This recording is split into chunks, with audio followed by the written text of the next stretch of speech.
नमस्कार मैत्रिणींनो, आपण खूप दिवसांनी भेटत आहोत. तरी पण आज आपण भरलेलं कारलं करणार आहोत.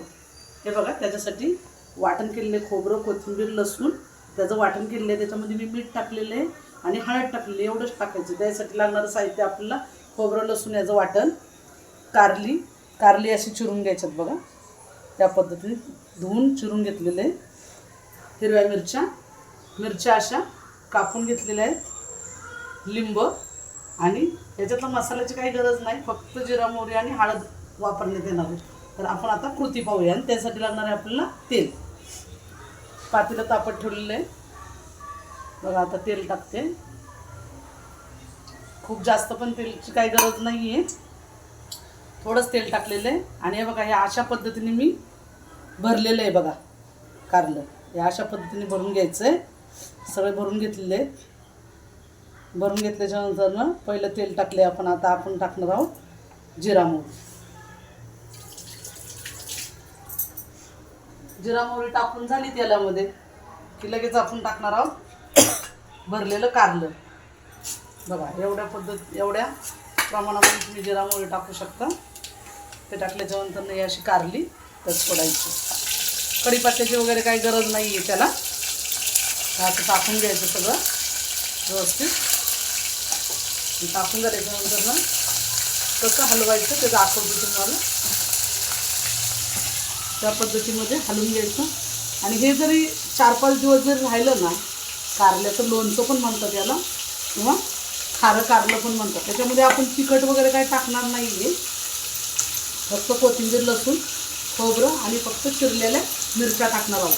आता हे कशा पद्धतीने करायचं बघा, तुम्हाला दाखवतो एक सेकंद. हे आपण टाकलेलं आहे.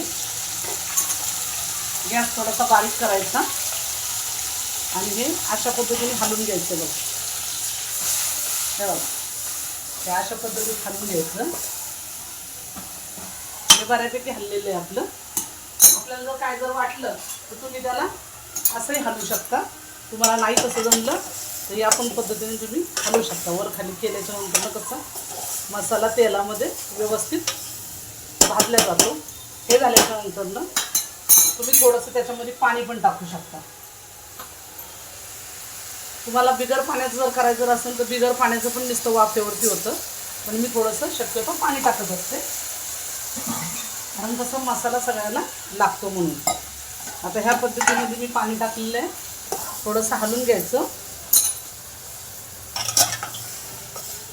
आणि काय करायचं, सगळ्यात शेवटी मग लिंब टाकायचं बरं का आपल्याला. आता सध्या आपण काय नाही टाकायचं, फक्त मिरची टाकायची वरनं. ही अशी या पद्धतीत मिरची टाकायची. आणि तुम्ही एक 10 मिनटं त्याच्यावरती पाणी असं गॅस बारीक करायचा आणि पाणी तापत ठेवायचं तुम्हाला. म्हणजे खाली कारलं करपणार नाही पातेल्यामध्ये आणि तुमचा मसाला पण व्यवस्थित लागेल. आणि थोडंसं पाणी ठेवायचं. खूप तरी त्याच्यामध्ये पाणी नसावं, कारण ते आपल्याला सुक्कं बनवायचं. मग कारलं झाल्याच्या नंतर मग आपण थोड्या टायमाने भेटूया. त्याच्यामध्ये आपल्याला थोडी लिंब टाकायच्या. ही लिंबाची चिरून जे ठेवलेली अशा फोड्या करून घ्यायच्या, काप करायचे छोटे छोटे, आणि ते मग नंतर टाकायचे आपल्याला अर्ध शिजत आल्याच्या नंतर. हे बघा, पाणी असं गरम झालेलं आहे छानपैकी. हे तुम्ही ह्याच्यामध्ये हे करा, मिक्स करा.